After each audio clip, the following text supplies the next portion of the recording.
Hello and welcome to ILTV's Israel Daily. I'm Aaron Porras, and coming up in today's newscast, Prime Minister Netanyahu updates the nation from isolation. Meanwhile, Israeli researchers discover what is likely the cheapest method of killing coronavirus yet. And finally, stay tuned for arguably the greatest end of Hanukah celebration you'll ever find.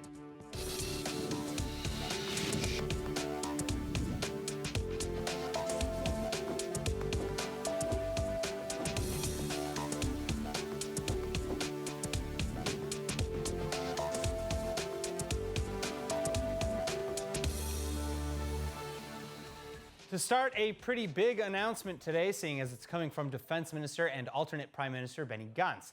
The Blue and White Party leader saying that while Jerusalem will remain undivided, there is room for a Palestinian capital in it. And this, as Gantz is likely setting himself politically apart from Prime Minister Netanyahu ahead of an election campaign that he'll probably have to renew very soon. Well, already criticisms are coming in hot. Former Jerusalem mayor and current Likud MK Nir Barkat saying that Jerusalem is the eternal capital of only one nation and that it's that of the Jewish state of Israel. Then Higher Education Minister and Likud MK Zev Elkin likewise tweeting that Benny is confused. There is no room in the United Jerusalem for a Palestinian capital and never will be. And meanwhile, Jerusalem and Heritage Minister Rafi Peretz is claiming that even Gantz himself feels the same about Jerusalem, given what he knows from their personal discussions. But Gantz is holding firm behind the seemingly contradictory statement, saying that he wants the Palestinians to be a part of the peace process and that he hopes such a move might help settle the long ongoing conflict. This while pointing out that, in fact, this is also consistent with President Trump's Middle East peace plan. In other news, Prime Minister Netanyahu is expressing cautious but confident optimism as he addressed the nation from his mandated isolation. שלום לכם, אני מדבר מהבידוד. ביום שישי אני אצא ממנו, במוצאי שבת אני אלך להתחסן. ביקשתי להיות המחוסן הראשון כדי לשמש דוגמה ולשכנע אתכם שאפשר להתחסן וצריך להתחסן. עד סוף ינואר יהיו לנו כאן מיליונים רבים של חיסונים. אני עמלתי קשה מאוד כדי להביא אותם, ואני מבקש מכם תשתמשו בהם. Israeli Prime Minister Benjamin Netanyahu again promising to lead the charge in taking the recently approved Pfizer-BioNTech vaccine for coronavirus. And the vow in repeated efforts to galvanize support amongst the general public, which by and large is still skeptical of getting the shot over fears of a rushed development. Still, with generally widespread support from the scientific community and a quickly rising infection rate, vaccines are seemingly remaining as the best option. Netanyahu now also revealing the order of preference for vaccinations set to begin in certain groups by as soon as next week, though exact dates still have yet to be determined. הסגל הרפואי ומד"א יקבלו ראשונים, אחר כך קשישים והמטפלים שלהם בדיור המוגן, אחר כך האוכלוסייה מעל גיל 60, ואחר כך בעלי מחלות רקע מסוכנות בזמן הקורונה, ואחריהם שאר האוכלוסייה. הם גם קבעו מי לא יחוסן, לא ילדים, לא נשים בהיריון, לא בעלי אלרגיות חריפות, וכמובן לא אלה שכבר החלימו מהקורונה. זה בסך הכל משאיר כ6 מיליון איש, יש לנו די ויותר לכולם. אם כולם יתחסנו, יהיה לנו עודפים רבים. As for the IDF, Israel's army plans to begin allegedly mandatory vaccinations for soldiers by the end of December.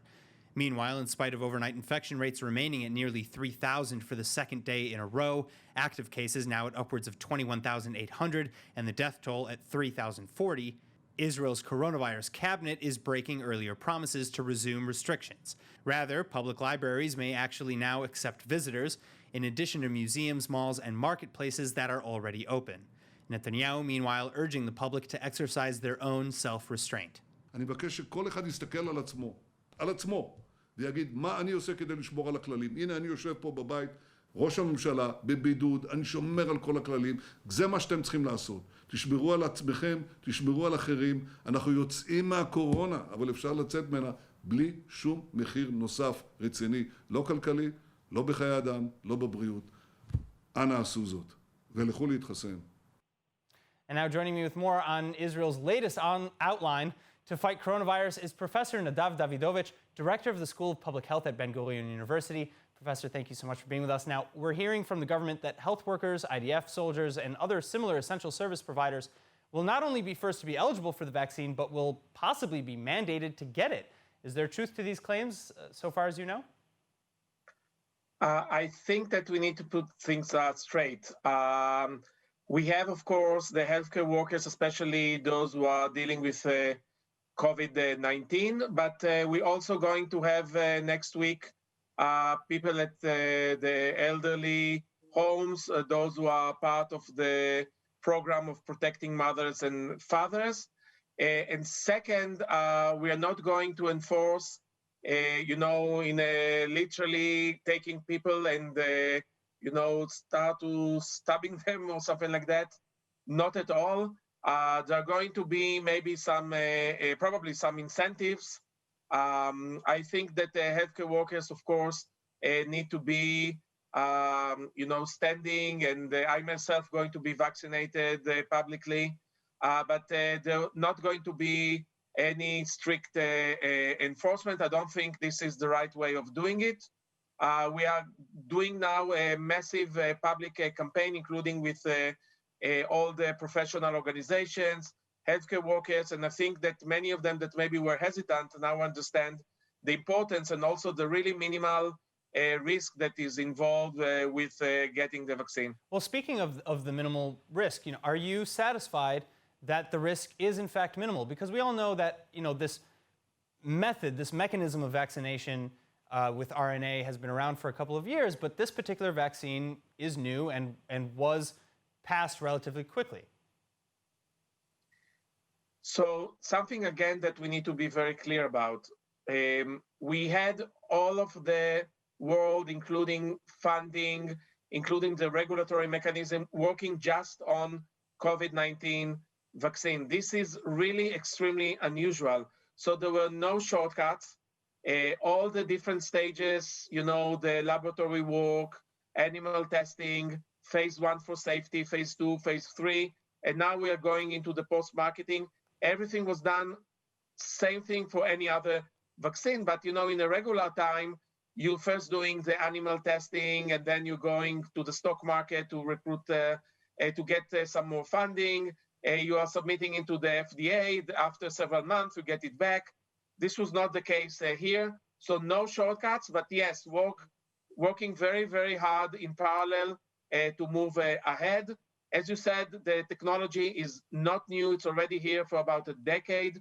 And there is no biological mechanism to think that there are going to be long-term consequences. But, of course, there is a mechanism to ensure that all adverse events will be registered. I think that this new technology is actually going to make those vaccines safer than the older versions. And be very happy to be vaccinated either with Moderna or Pfizer. And if I had the choice to choose with the previous mechanisms or technologies, this will be the one that I'll be picking up. So what do you say to the people who are saying, I'm going to wait and see? At what point do you think that it's pretty obvious that there won't be a risk, that there is no risk of developing any sort of side effects long term? At what point should a recipient of the vaccine say, okay, I'm convinced? I don't like when people are saying that there is zero risk. This is, of course, cannot be, because, sure, in any vaccine, there'll be some minimal risk. And we heard that there is a very small risk maybe of having allergic reactions. None of them were life-threatening. We know for sure that most vaccines, not just the Pfizer and Moderna, most of the adverse events are relatively soon, either the same day or maybe a few weeks. To tell you that in 5-10 years, maybe we'll hear something, I think it's, if understand the biology, I don't think there is a case for it, but we are following it just to be sure. All right, Professor Davidovich, first of all, thank you so much for joining us. Another strong case for vaccinations. Thank you so much. Thank you. Moving on, vaccine or no vaccine, experts worldwide are continuously looking for new and improved methods of killing the coronavirus. But to that end, it seems that some researchers at Tel Aviv University are now rediscovering the age-old adage that if it ain't broke, don't fix it. Why? Well, because it turns out that readily available and inexpensive ultraviolet LEDs, or light-emitting diodes, are perfectly capable of killing up to 99.9% of the virus with just 30 seconds of exposure. And while we already know that UV radiation can kill bacteria and viruses, the Tel Aviv University study shows that coronavirus specifically can be killed with UV light at a wavelength of just 285 nanometers, or to put that in layman's terms, buy safer and more energy efficient bulbs that you can find on the cheap at your nearest hardware store. And this as opposed to the 265 nanometer bulbs, which are considerably more sparse and expensive. Now, from defending against viruses to defending against attacks, Israeli research and development again making headlines, this time as the country's famous missile defense systems get another upgrade. Chana Rifkin reporting. The IDF is announcing this week the latest successful testing of its three-tiered air shield. An Israeli Defense Ministry video showing the newly upgraded system in action, taking out multiple simulated targets. The Aeroballistic Missile Interceptor working in high altitudes, the David Sling Middle Altitude Interceptor, and the Iron Dome batteries which shoot down short-range rockets and mortar shells. Meanwhile, with the threat of Iran lately growing, Israel's already looking into sharing its new toys, too. Senior IDF officials reportedly saying that Israel is open to future cooperations on missile defense with our new allies and friends in the Arab Gulf. All right, well, speaking of the Arab Gulf, it seems that Israel is still hard at work trying to secure another peace agreement on the back of the Abraham Accords, this time again with Saudi Arabia, despite the Saudis' continual rejections. But with me to discuss the latest efforts is research fellow at the International Institute for Counterterrorism at IDC Herzliya, Dr. Fadi Ismail. Dr. Ismail, thank you again for being with us. Now, as early as October, you said that Saudi Arabia will likely refuse to normalize until King Salman is dead. Do you still feel that way, and why or why not? Good evening. Thank you for having me again. Yeah, of course. I mean, the question is, what, politically speaking, what does dead mean? Some people say that for all intents and purposes, the king is almost at his deathbed because the actual ruler of Saudi Arabia seems to be the crown prince and the group that supports him. It becomes very clear in the last few months that there's actually a new ruler in Saudi Arabia.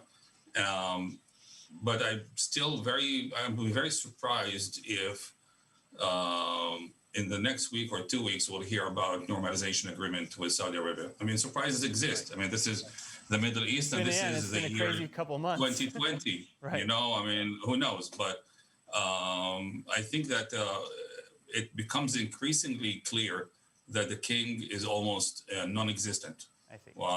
When you look at Saudi TV broadcasts, there's a lot of songs for him, a lot of, general mention of the king, as you would expect in a monarchy, but you don't see many activities with him. You don't see him appearing so much. You don't see him speaks that much. It's always the crown prince. So that tells us something. I want to talk details as well, or at least speculate towards them, because basically every nation that has made peace with Israel through the Abraham Accords or, around the Abraham Accords, like Bahrain, the UAE, et cetera, they've all asked for something. The UAE got fighter jets. Morocco is getting recognition of sovereignty over Western Sahara. What does Saudi Arabia want? And can the United States, offer that? First of all, Saudi Arabia wants many things. First of all, there is the very obvious thing. The crown prince could become the next king very, very, very, very soon. Could happen today. And he needs American support, more specifically CIA support, so that the transition is smooth. Now, you have to understand, it's not only, the crown prince is not one person, it's an institution. It's basically a package of supporters and detractors that come with him, and he needs American and, should I say, Western support to prop his bid for power. This is one important thing. The issue of protection vis-a-vis Iran, especially that we have a new president coming in Washington with an entirely different agenda on Iran. That is very, very worrisome to the Saudis.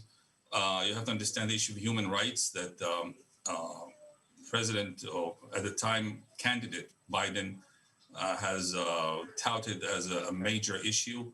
He, meaning President Biden, or rather President-elect Biden, felt and actually said that President Trump has given the Saudis, in his own words, a blank check, a dangerous blank check in doing anything they want on human rights issues, as well as the war in Yemen. Wow. There was an American support, still exists. Biden says we will not continue to support the Saudi effort in that regard. There's also the issue of Saudi economy. The biggest item on the Crown Prince's vision is getting Saudi, wean it off its dependence on oil, and that's going to be a tall order. It sounds. I'm sorry to cut you off, but it sounds like really they're asking for a lot, and it's going to be really interesting to see if the United States actually pays up to all of that, or if that's really just start of negotiations. Well, it starts with support to the transition of power, and everything comes after that. All right. Well, Dr. Ismail, thank you again so much for your insights. Thank you for having me. Moving on, heartwarming support for Israel is seemingly spreading this holiday season, and this time coming in from Florida. Lidar Gavelazi with the story. Florida residents can now stand with Israel on their license plates. The public design contest for the Florida Stands with Israel specialty license plate was sponsored by the Israeli-American Council, and the winning design is by artist Daniel Ackerman, a graphic designer from Boca Raton, Florida. Ackerman's design, which was unveiled on Tuesday, focuses on the orange blossom, Florida's state flower contrasted with the Star of David and set against a background of two waves on the top and bottom, giving nod to the Israeli flag with desert sand and the sea. He explains of his design. The license plate design is inspired by the lyrics Florida, Land of Flowers, Land of Light from the Florida state anthem Where the Sawgrass Meets the Sky. The concept focuses on Florida's state flower, the orange blossom. The beauty of this flower, lined up in unison with the Star of David in the form of a tropical leaf, represents the Florida-Israel relationship and the fruit this partnership bears, ultimately benefiting both states. The specialty plate was signed into law by Florida Governor Ron DeSantis on the eve of Rosh Hashanah and enjoyed bipartisan sponsorship, passing through both the Florida House and Senate unanimously. The winning concept was chosen out of over 100 submissions to the public design contest sponsored by the IEC and coordinated by Artists for Israel. Ackerman's design will be featured on a specialty license plate that will go into production once 3,000 pre-sale plates have been sold. A portion of the revenue generated by the sales will benefit Hatzalah of Miami-Dade, a nonprofit organization that deploys community-based, state-certified volunteer paramedics to slash response times and increase survival rates in medical emergencies. Israeli-American Council co-founder and CEO Shoam Nicolet and IAC board member and IAC for Action Board chairman Sean Evenheim said in a joint statement that the Florida-Israel relationship is a special one that ranges from trade to culture and contributes to quality of life for all Floridians. Now, tonight is the 8th and final night of Hanukah, and if you know anything about the Festival of Lights, you know that we just couldn't let it go without a grand finale, even if it's just from within our own modest ILTV capsule. So without any further ado, take a look. Hello and welcome to ILTV's English-Spanish crossover Hanukah extravaganza! Today we have an amazing Hanukah challenge. We are going to be competing on making a dreidel out of confectionery amazing sweets. And they will be judged on 3 categories. First is obviously it's gotta be pretty, like we are. Number 2, it has to be able to spin as a dreidel does. And number 3, it's gotta taste good because it's made out of sweets like chocolate and marshmallow fluff. And of course, we have a completely impartial panel of ILTV judges to make the decision as fair as it can be. And you're going down. Let's do it. And so now the challenge begins. 5 or so minutes on the clock to make a dreidel out of everything or some of the things we have before us. And their time starts Right now. I don't normally get caught up in these sort of things, but I feel like my identity's on the line. Like, I know he's an artist, and you guys may have seen his Aaron's Art Corner. He's great with watercolors and paints, but I have candy down. Okay. Don't look, Aaron. I'm not looking at anything that you have to offer, okay? Es obvio porque voy a ganar. O sea, la que gana este concurso soy yo, pero la tengo clarísimo y es simple la respuesta. You kick everybody's butt. I'm What not are worried you about doing? you. Why are you shaving your scalp? Not shaving it, I'm He's burnishing serious. it. Me vi todos los capítulos de Masterchef, todos, en todos los idiomas, español, inglés, hebreo, bla, bla, bla, bla. Gano. Aaron, No se puede hablar, es trampa. Have you ever noticed that Onit speaks Spanish? it just squirts out. Ah, no. So I'm making my dreidel, and I put the blue, and it's beautiful, it's amazing. And I look over, and Aaron has used the same exact color on the same exact part of the marshmallow. I'm the anchor, I'm Aaron, I'm great, but you know what? I can beat you at candy. Nittany is complaining about everything. Can I just say that? Can I just say that? Can she hear me? Opa! Opa! Ozeli, opa! Oh, oh, aplausos.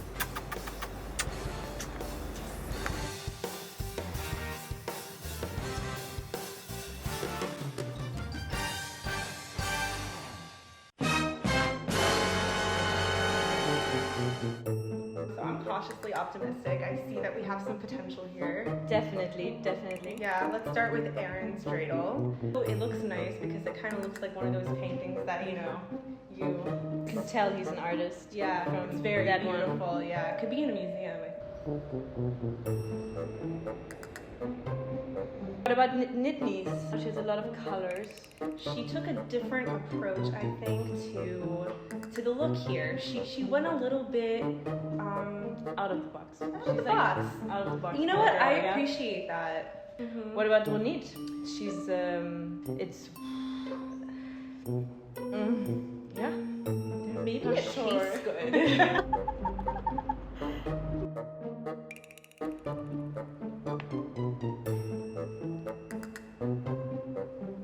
Potential. I mean, 100%. maybe the gelt around it could be doing something. The peanut butter could be helping it stick better. Oh wow, that's pretty good.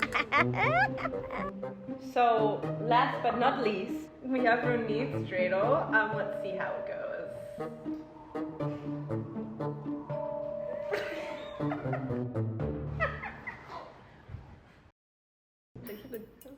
It's like a party in my mouth. Wait. Ew, mint in there. Why does it taste minty?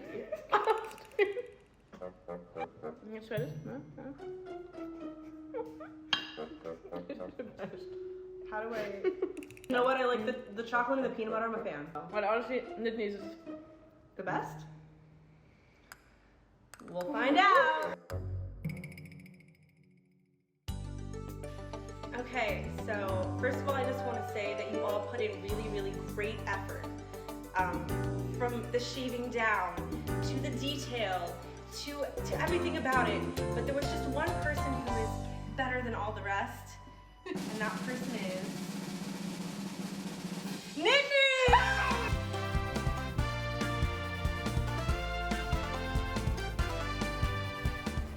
I knew I was gonna win. Pero merecían. Pero las mías estuvieron muy bien igual.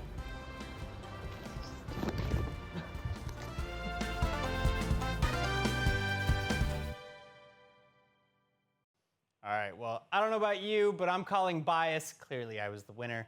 But with that, let's now take a look at the weather forecast. Tonight, you can expect rainy weather across the country with lows of 53 degrees Fahrenheit or 12 degrees Celsius. Then tomorrow will supposedly bring some better weather our way with partly cloudy skies and highs of around 66 degrees Fahrenheit or 18 degrees Celsius. And now before we go, let's take a look at what's going viral in Israel.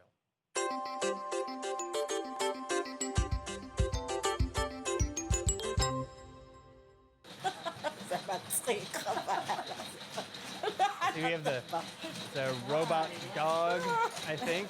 Oh, delivering some out. It's a Hanukah robo-dog. דרוך במקום, It's the best use of Israeli technology. At least I hope it's Israeli technology. Maybe I just stole it. All right, but that's it for today's news. Today's exchange rate is 3.25 shekels to the American dollar and 2.56 shekels to the Canadian dollar. For more news from ILTV, please like ILTV on Facebook, follow us on Instagram, and subscribe to our YouTube and Roku TV pages. I'm Aaron Porras. Thank you for watching.